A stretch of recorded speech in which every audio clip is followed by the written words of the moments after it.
jubiladas, jubilados, cooperativistas, compañeros de la Intersocial, estudiantes, sean todos bienvenidos a un nuevo 1 de mayo, donde nos convocamos nada más y nada menos que para honrar dos hitos que forjaron nuestra identidad de clase, que definen nuestro horizonte y que nos exigen hoy más que nunca estar a la altura de la historia. Hoy recordamos a los mártires de Chicago, aquellos trabajadores que enfrentaron la cárcel y la horca por una demanda que al capital le parecía inaceptable, pero que era de estricta justicia. Ya no más trabajar ni 12, ni 14, ni 16 horas por día y trabajar 8 horas diarias. Ellos, los mismos que nos enseñaron que ningún derecho se mendiga, que toda conquista cuesta sangre, sudor y lágrima, y que frente a la avaricia global del capitalismo, nuestra única trinchera es la lucha internacional y la solidaridad. ¡Vivan! Honor y gloria a los mártires de Chicago. ¡Viva el día más internacional de todos los días! ¡Viva nuestro 1 de mayo!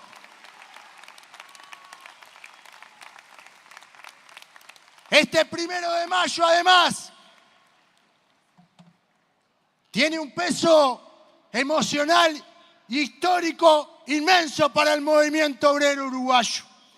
Este año se conmemoran los 60 años de lo que consideramos nuestra mayor victoria estratégica, el nacimiento de nuestra CNT en el año 1966, la misma que demostró una madurez política con trabajo firme y constante, que nuestra clase obrera entendió que la unidad era la única arma para poder conquistar nuestro sueño, la única en el mundo con la más profunda independencia de clase, con la democracia obrera y parada sobre lo que surge del primer Congreso del Pueblo.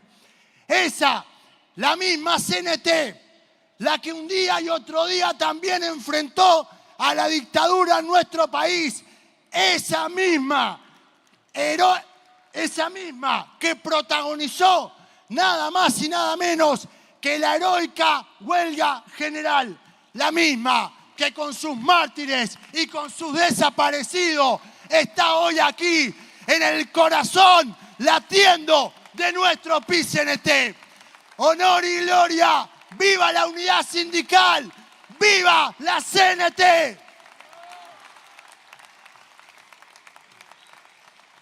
Compañeras y compañeros, si algo tenemos claro los trabajadores, la clase obrera, que nuestras luchas son nacionales por su forma, pero son internacionales por su contenido y por sus objetivos. El internacionalismo es una parte de nuestra identidad de clase y hoy en el mundo está mucho más claro. Este acto se realiza en un momento donde el mundo está más convulsionado que nunca, donde el rasgo principal de la situación mundial hoy tiene que ver con una crisis profunda del capitalismo. Esa crisis civilizatoria que es económica, que es financiera y que es ambiental. Hoy, mientras desarrollamos este acto, el mundo es más desigual.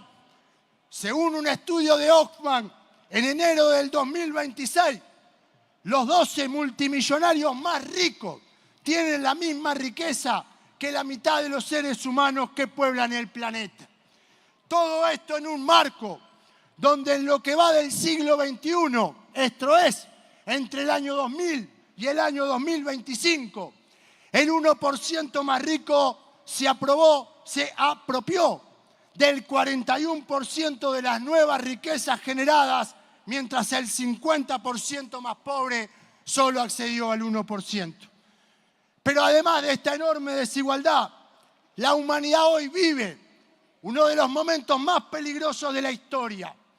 Hoy la potencia imperialista en declive. Estados Unidos se ha vuelto más agresiva y más peligrosa. Sumado a esto, y no menor,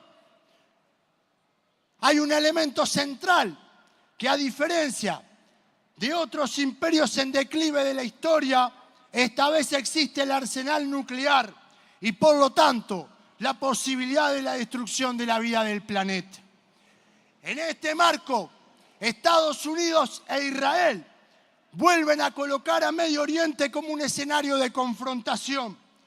Nosotros desde esta tribuna condenamos enérgicamente los ataques militares, los cuales constituyen un nuevo acto de agresión imperialista que viola todo el derecho internacional.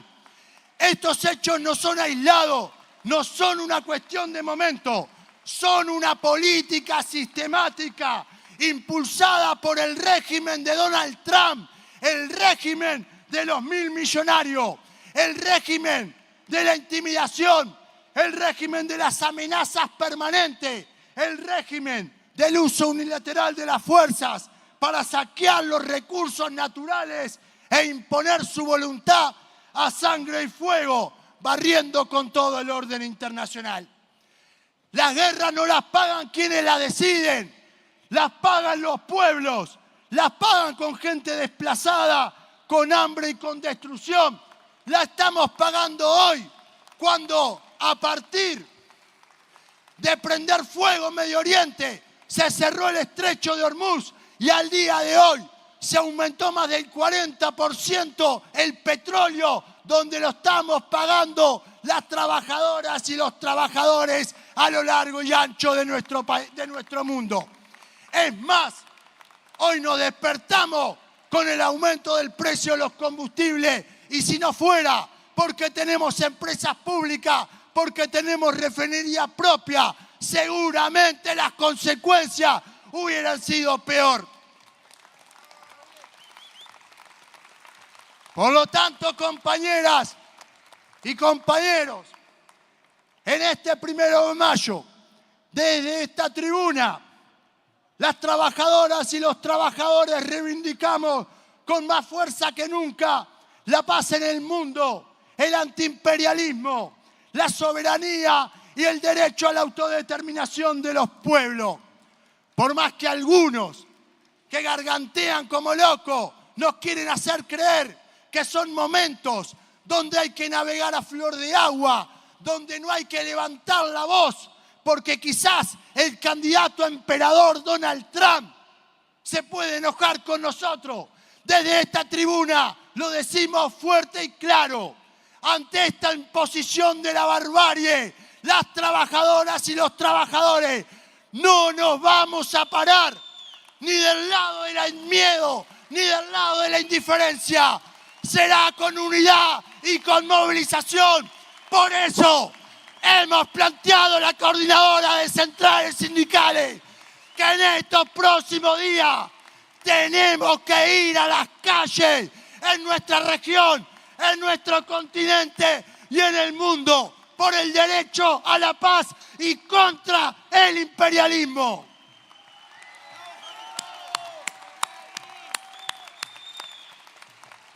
Compañeras y compañeros, queremos ratificar nuestra condena al genocidio por parte del gobierno de ultraderecha de Israel al pueblo de Palestina y exigimos una paz duradera basada en la solución de 2 estados. En estos momentos reclamamos la inmediata liberación de nuestros compatriotas, que incluyen un representante del PYD que fue secuestrado por las fuerzas represoras del gobierno de Israel, navegando en representación del PYD en la flotilla Sumud rumbo a la Franja de Gaza, con el objetivo de abrir un corredor humanitario. Se tiene que garantizar la libertad de nuestros compatriotas y de nuestros compañeros. ¡Viva Palestina libre! Además, queremos condenar una vez más el bloqueo y las amenazas hacia la hermana República de Cuba, que viene hace más de 6 décadas soportando un bloqueo criminal y financiero que constituye una situación sin precedente en la historia moderna del mundo y que actualmente se ve recrudecida por el bloqueo absoluto del combustible. El no acceso al combustible genera problemas energéticos, genera problemas productivos, pero lo más grave es que genera problemas humanos. Hay cientos de niños que con cáncer no pueden recibir porque no hay energía.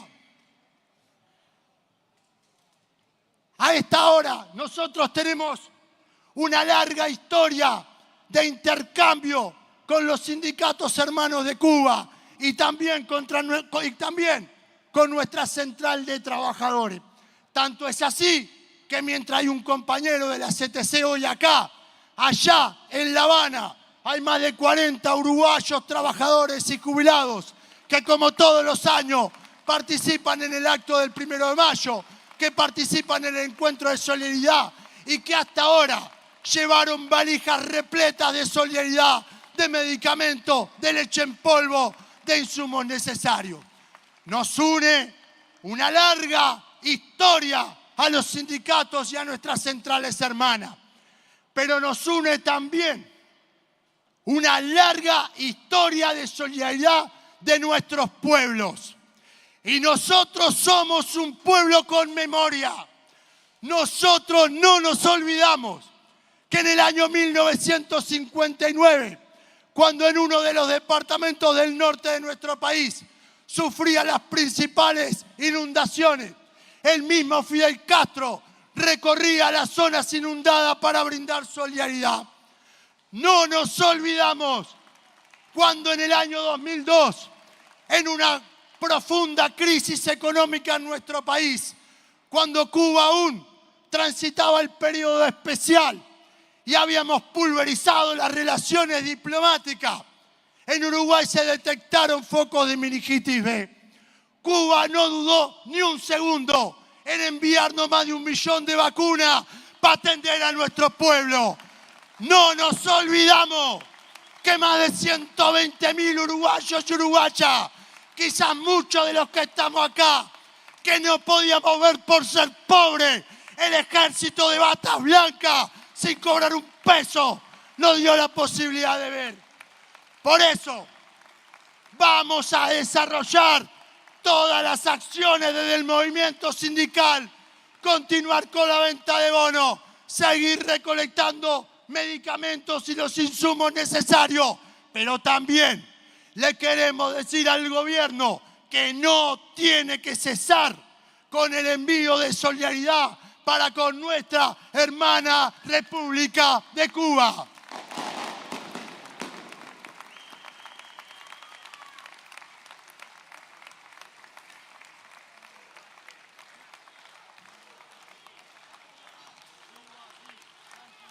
Como no nos olvidamos que en los años más oscuros de nuestro país, la hermana República de Cuba no solo albergó y dio refugio a cientos de militantes sindicales y políticos correteados por la dictadura, no solo de Uruguay, sino también del resto de nuestro continente. Compañeras y compañeros, este es un día de lucha. Este es un día de reivindicación, pero también de propuestas y de perspectiva amplia. Tenemos que enfrentar la inaceptable pobreza infantil que nos interpela todos los días. La propuesta lanzada en esta misma tribuna, en el 1 de mayo del año anterior, de gravar al 1% más rico de la sociedad, es la alternativa programática concreta que levanta el movimiento sindical, acompañado por las fuerzas aliadas de la Intersocial y por los sectores más amplios de la Academia Nacional, para que en un escenario de fuertes restricciones presupuestales conseguir los fondos necesarios para evitar que los niños de nuestra clase no sigan pagando las consecuencias más salvajes de la desigualdad que produce el sistema. Hemos presentado en el Paraninfo, a partir de un trabajo de la Comisión Interdisciplinaria, que saludamos y agradecemos a los académicos, a los expertos e investigadores que participaron en la Comisión Técnico-Consultiva del PICNT, que pusieron su saber una vez más a disposición de la clase trabajadora y de los valores más altos éticos y humanos, como lo son los implicados en el propósito de abatir la pobreza en los hogares de los niños, niñas y adolescentes.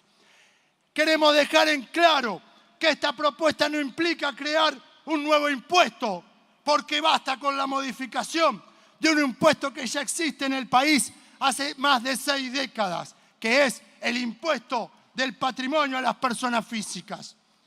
La forma concreta que adquiere esta modificación es la creación de una sobretasa progresiva con un mínimo no imponible de $1 millón en patrimonio personal. Por lo tanto, el 99% de la población no pagará más de lo que paga hasta ahora. Este gravamen no aumenta la presión tributaria del país, solo lo hace al 1% y de modo muy modesto. Esto, que es muy modesto para ese 1%, para nosotros es más que importante, porque implica la posibilidad cierta de recaudar entre medio punto y 1 punto del Producto Bruto Interno y por lo tanto la posibilidad cierta de poder decir que entre 5 o 10 años efectivamente estamos combatiendo la pobreza en los niños, en las niñas, en las infancias. Y esta propuesta no es contradictoria, sino por el contrario a lo que tiene que ver el impuesto mínimo global a las multinacionales en el Uruguay. Hemos resuelto en nuestro plan de acción recientemente en la mesa representativa realizar una campaña que tiene que ver con asambleas ciudadanas, que tiene que ver con recorridas a lo largo y ancho del país para dialogar con toda la sociedad acerca de nuestra propuesta.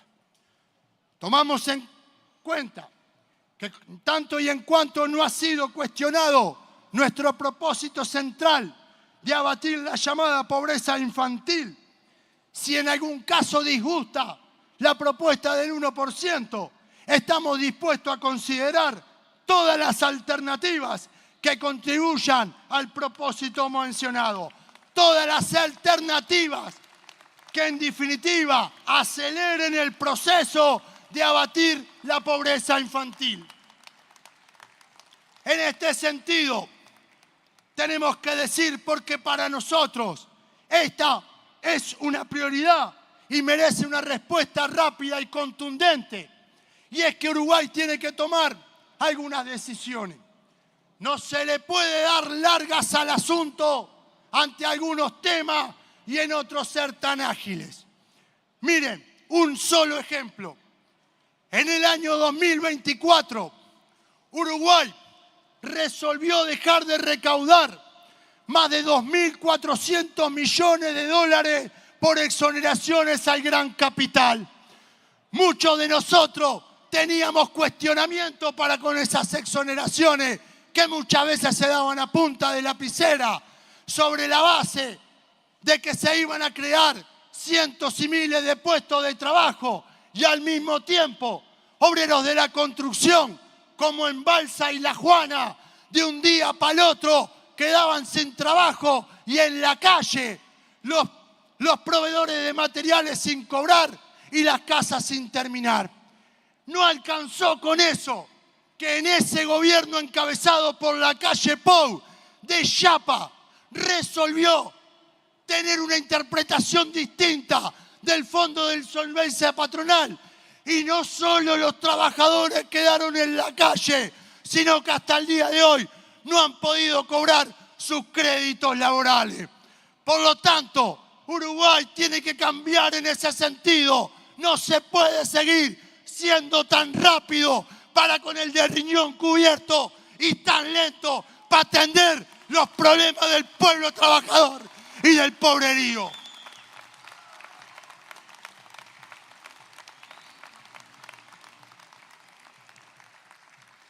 Enfrentar la pobreza infantil es una prioridad y un compromiso ético de nuestra clase.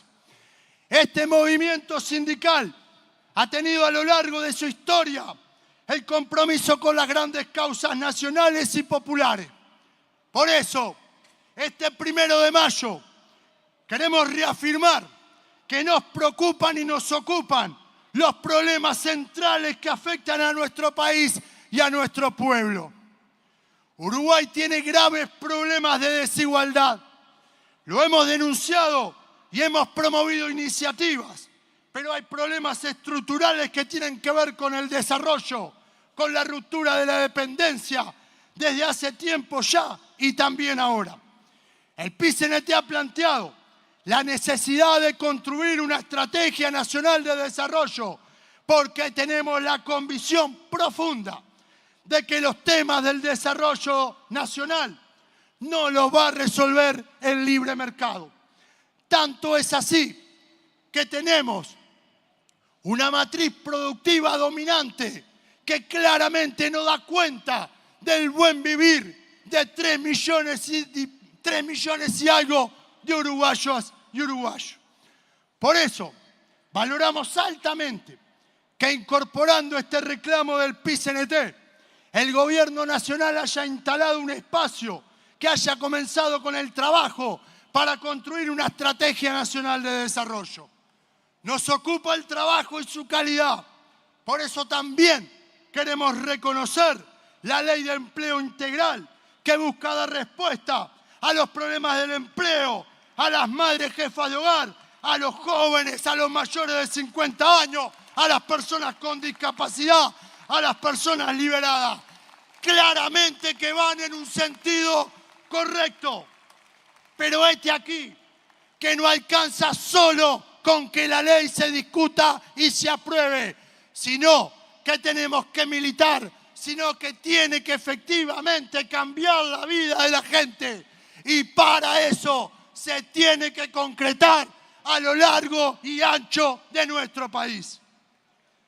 Además, queremos proponer desde esta tribuna varias medidas que de aplicarse pueden generar miles de puestos de trabajo concretos.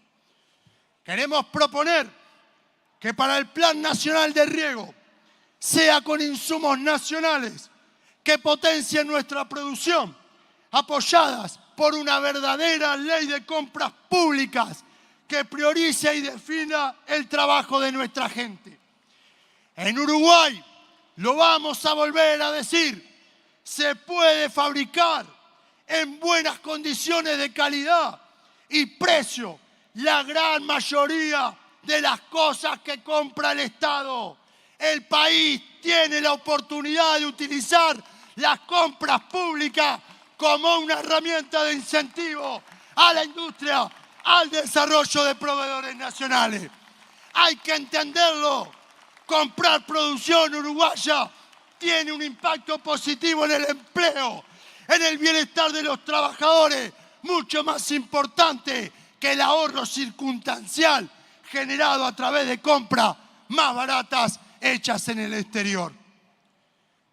Por otra parte, compañeras y compañeros, ha quedado a la vista de todo nuestro pueblo el escándalo de la adjudicación de Cardama, de las constructoras de las patrullas oceánicas, donde se priorizaron negocios con vidriosas empresas extranjeras.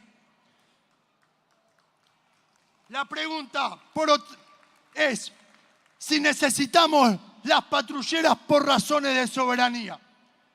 Por las mismas razones de soberanía. ¿Por qué no actuamos para promover la industria de la construcción naval nacional?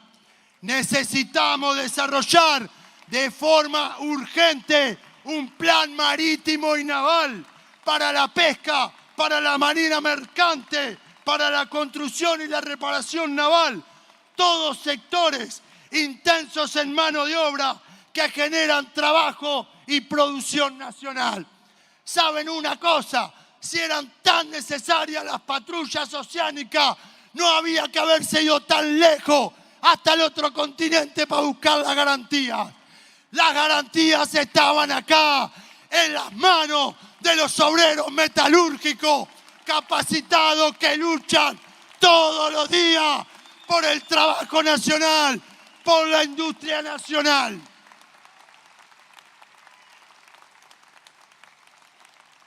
Aparte de esto, queremos plantear el fortalecimiento del sistema de cuidados, que asegurando los recursos necesarios, porque democratizar los cuidados también es generar empleo de calidad y una atención digna para quienes más lo necesitan.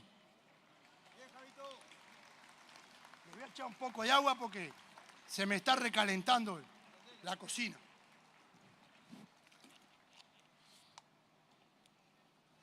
Compañeras y compañeros, otro aspecto que queremos abordar como central tiene que ver con la reducción de la jornada laboral. No hay duda que el tiempo de trabajo, que la duración de la jornada junto con el salario, es de las condiciones de trabajo de mayor impacto en la vida de las personas. Uruguay fue un país pionero en la limitación de la jornada laboral. Sin embargo, hoy es de los países con la duración de la jornada más extensa. No hay duda que la reducción de la jornada laboral tiene un impacto positivo en la salud, en la seguridad en el trabajo. Menos estrés laboral, menos enfermedades profesionales y menos siniestralidad. A la vez, las menores jornadas de trabajo facilitan, entre otras cosas, el ingreso de las mujeres al mercado laboral. La reducción de la jornada laboral tiene un impacto salarial y, por lo tanto, redistributivo muy fuerte y muy importante. Tiene que ver con el resultado de los avances tecnológicos que hoy permiten la realización del trabajo en plazos más cortos y que aumentan la productividad. También que se repartan y no signifiquen solamente un aumento de las ganancias para los empresarios. Esto, que no solo se discute en el Uruguay, sino que se discute en el mundo entero y que en muchos países ya se ha empezado a concretar. Bueno, hay algunos que ya han puesto el grito en el cielo. Tienen que saber que así como en 1886, como en 1915, no nos va a asustar la resistencia de las clases dominantes, las mismas que asesinaron a nuestros compañeros en Chicago, son las mismas que en 1915 impidieron en nuestro país que las 8 horas no alcanzaran a nuestros hermanos de clase del campo, que tuvieron que esperar 100 años para que lográramos que se les reconozca ese derecho. Por su conquista han muerto miles, miles han perdido la changa y miles han sido encarcelados. Es de ese calado histórico lo que estamos planteando con la reducción de la jornada laboral.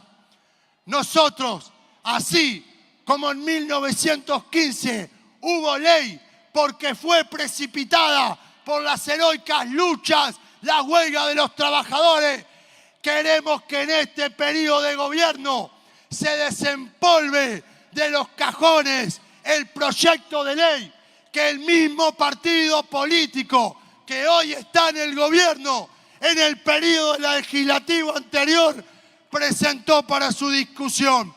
Conjuntamente con eso, lo que nadie va a poder sustituir es que, acompañado con el diálogo en el tripartito superior, en el Parlamento, las trabajadoras y los trabajadores vamos a luchar a brazo partido para conquistar lo que tiene que ver con la reducción de la jornada laboral sin pérdida del salario real.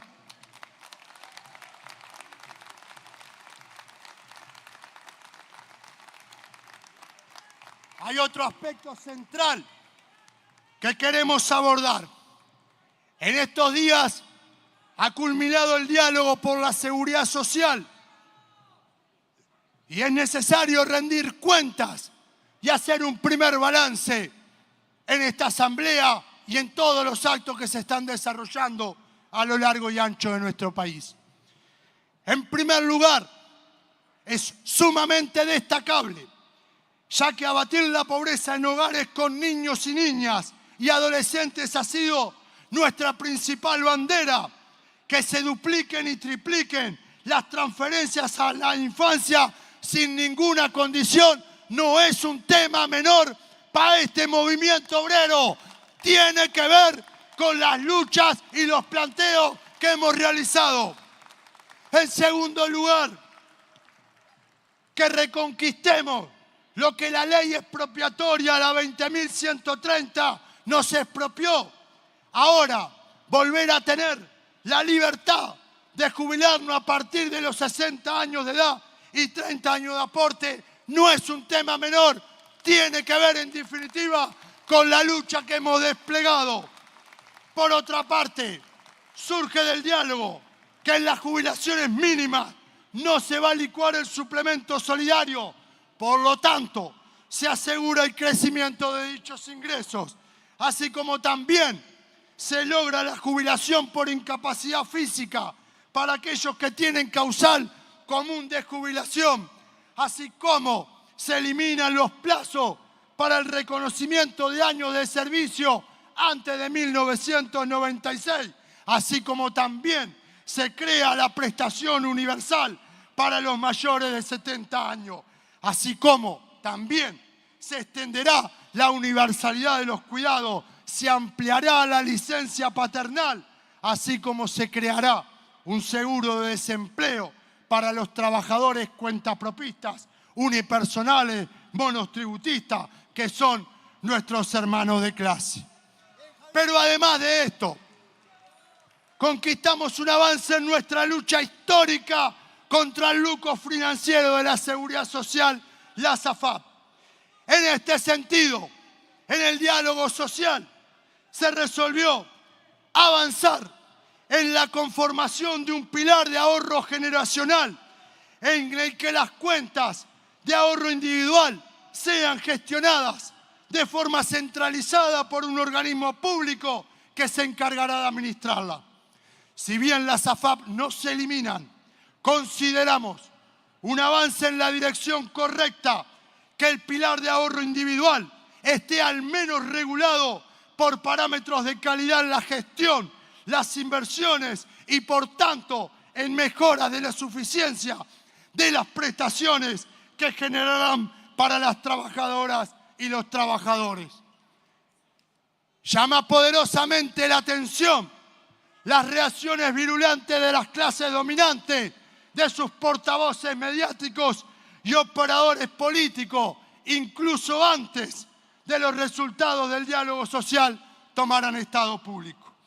No vamos a aceptar que se quiera ensuciar el debate público con falacias o con mentiras, porque estos avances son el resultado de nuestra lucha y tienen que ver nada más y nada menos que con avanzar en la matriz de protección social para los niños, para las niñas, para los trabajadores, para los jubilados, para los hogares más vulnerados, para las personas con discapacidad. Queremos decirlo fuerte y claro, sería un bochorno que el resultado del diálogo social que se trabajó durante un año, que involucró buena parte del sistema político, organizaciones sindicales, sociales a lo largo y ancho del país, terminara en un papel y no se concretara en normas, en leyes y en decretos.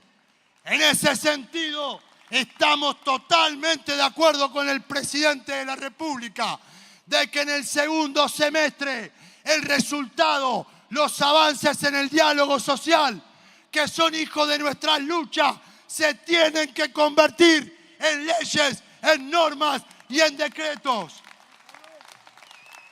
No obstante esto, que es fundamental, queremos señalar que aún no se generaron las condiciones para un acuerdo de carácter general, en tanto y en cuanto la mayor parte de la financiación se va a continuar discutiendo en la Estrategia Nacional para el Desarrollo.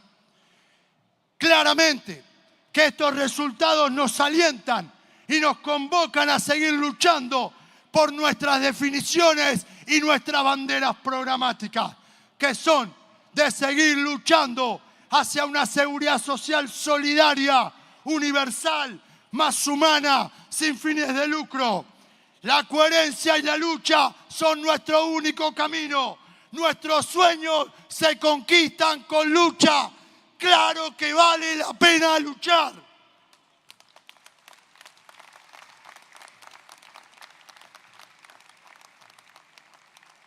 En este día, que tiene tan hondo significado para las trabajadoras y los trabajadores en el mundo, desde esta tribuna siempre solidaria, la que vio en Uruguay anunciar hace 60 años la unidad del movimiento sindical, la que en 1983 lanzó la ofensiva popular que logró recuperar la democracia. Conscientes de dónde estamos hablando, queremos culminar con dos mensajes. El primero, convocamos a las y los trabajadores y a todo nuestro pueblo en este mes de mayo a llenar el país de margaritas y a marchar junto a madres y familiares este próximo 20 de mayo, en el que se cumplen 50 años de los asesinatos de Gutiérrez Ruiz, de Michelini, de Barredo y Huitelou, y la desaparición de Liberov. Desde esta tribuna obrera reafirmamos nuestro compromiso con la memoria, con la verdad y con la justicia, con el nunca más dictadura y con el nunca más terrorismo de Estado. Este movimiento sindical, en esta fecha, fiel a su historia, abraza todas las luchas. Además de los ejes que señalamos, tenemos el desafío de desarrollar propuestas y organizar la lucha en la defensa del trabajo y el salario en la próxima rendición de cuentas. También de aportar hacia un gran congreso de la educación participativo, abierto a nuestro pueblo y con una perspectiva popular. La educación pública es nuestra, tiene que ver con el desarrollo del país y con el futuro de nuestras hijas y de nuestros hijos. El movimiento sindical mira al futuro, construye esperanza desde la organización, desde el protagonismo popular organizado. Queremos un futuro de trabajo, de la vida pensada desde el siglo XXI y no desde la utopía reaccionaria de regresarnos al siglo XIX, como expresa Milei, entre otros, y que algunos acá lo defienden y lo toman como referencia.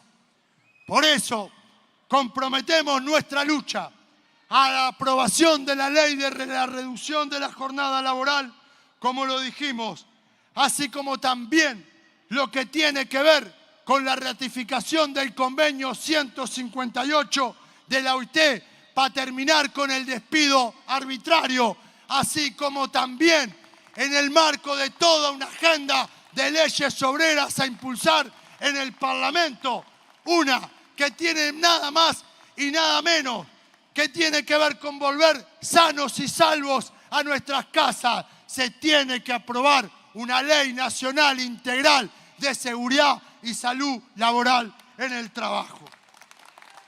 Compañeras y compañeros, sin duda que estos son momentos de más unidad, de más solidaridad y de más lucha.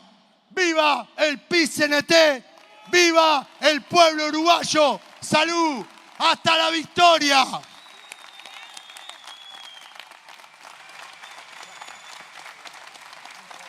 Agradecemos a Javier Díaz, vicepresidente del PIT-CNT, en el cierre de la parte oratoria de este nuevo acto del 1 de mayo, antiimperialista para el Uruguay y su gente. Les agradecemos a todos y a todas su presencia aquí, a quienes estuvieron a través de las redes y por supuesto un saludo especial a nuestros compañeros trabajadores. Es así, un agradecimiento también a todos aquellos trabajadores que de manera militante pudieron llevar a ustedes